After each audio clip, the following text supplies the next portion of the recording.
Aswin Subsang is a senior political reporter of the Daily Beast, one of the reporters chronicling the reaction of those close to Trump to the Mazars decision. Danya Perry is both a former federal prosecutor for the Southern District of New York and a former New York State Deputy Attorney General, and they both join me now. Swin, let's start with your reporting about the reaction inside the circle to this, which seems to have people spooked. No, absolutely. Look, and these are people who have operated under the assumption that if you are Donald Trump or you work very close to him, the story of Trumpism over the past half decade has been escaping consequences.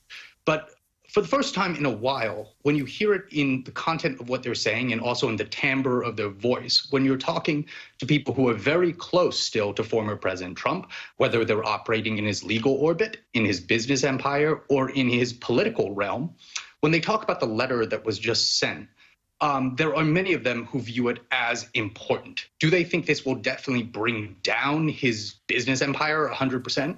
No, not necessarily, or at the very least, they think it's way too early to tell. But when they actually read this thing, some of them tried to get directly in Donald Trump's ear to tell him over the past several days or so, look, you need to take this more seriously. They are not messing around. And Mazars just doesn't do this if there's nothing for you to worry about.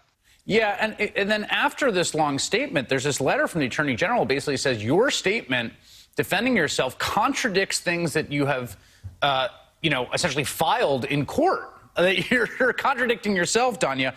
This is the letter to the judge dated today. It is not unusual for parties to a legal proceeding to disagree about the facts, but it is truly rare for a party to publicly disagree with statements submitted by his own attorneys in a signed pleading, let alone one day after the pleading was filed. That is what Mr. Trump has done here. What's the significance of that?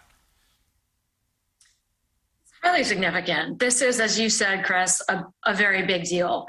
It is a big deal in his business life. It's a big deal in the legal proceedings against him, both the civil enforcement proceedings and potentially the criminal proceedings. In this letter, his public statement, he admits a lot of the facts that are in contest. Right. You do rarely see that, as the Attorney General said in her papers to the judge today.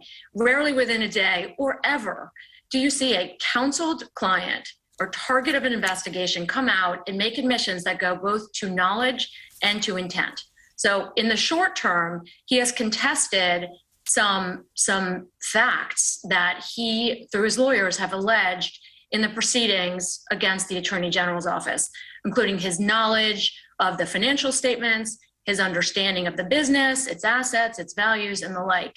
He just, in his answer a short while ago, contested any knowledge of those things, and then today made this public statement that shows not only was he aware that the financial statements could not be relied upon, but he also showed this intimate familiarity with a lot of the underlying assets and values of them that will not serve him well going forward. Yeah, one of the examples, I think, if I'm not mistaken here, is that previously they had sort of, under sworn pleading said he didn't know what brand value was. It just never, And in this, he has a long disquisition on brand value. It's like, well, you clearly do know what brand value is. Like, you are contradicting directly.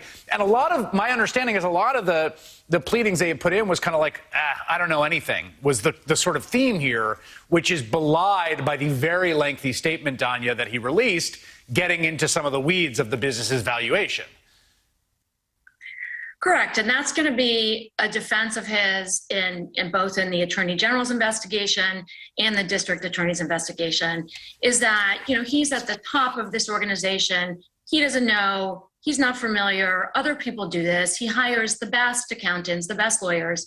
And here he is in a publicly filed statement saying, actually, I do know. I mean, to the extent anyone thought maybe he didn't understand the value of the brand, here he is saying it in his 4-page statement over and over and over. So the Attorney General seized on it immediately, put that in front of the judge to say, Judge, you shouldn't listen to anything they're saying in the answer. You should go ahead and order these depositions to take place immediately.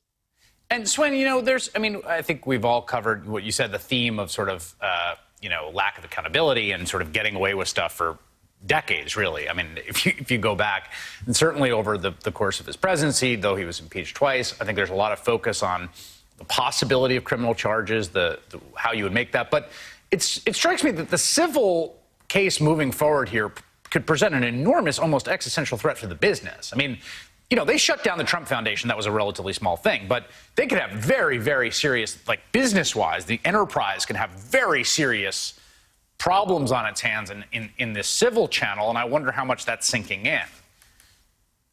No, absolutely. I mean, with Trump himself, he has been telling people for days that if you're asked about it or if you're on TV talking about it, just say my business empire is doing great, never been better, no matter what the witch hunting prosecutors or whatever are trying to do to it. So that's the swagger he's trying to project that, again, might be belied by developments in actual reality. But going back to your point about how this actually could spell significant trouble for his business empire, which in many ways was built upon, as was his political ascension, maybe not necessarily legally speaking, but at least morally and substantively speaking, a sort of fraud, a kind of bravado that he was something more than he was. But to the people we spoke to who are still close to the former president, all of them said across the board that they believe that this latest development, if anything, if it's going to have a political consequence, one of them is probably going to simply be that it could definitely harden his resolve to run again for the White House in 2024, because, as we all know here, if you're sitting in the Oval Office, you enjoy the protections of president that he considerably does not enjoy right now that he's a post-president. Yeah, it is. I mean, there is a stay out of jail issue about running for president now that I think is looms over all of this. Aswin Soupsang and Danya Perry, thank you both.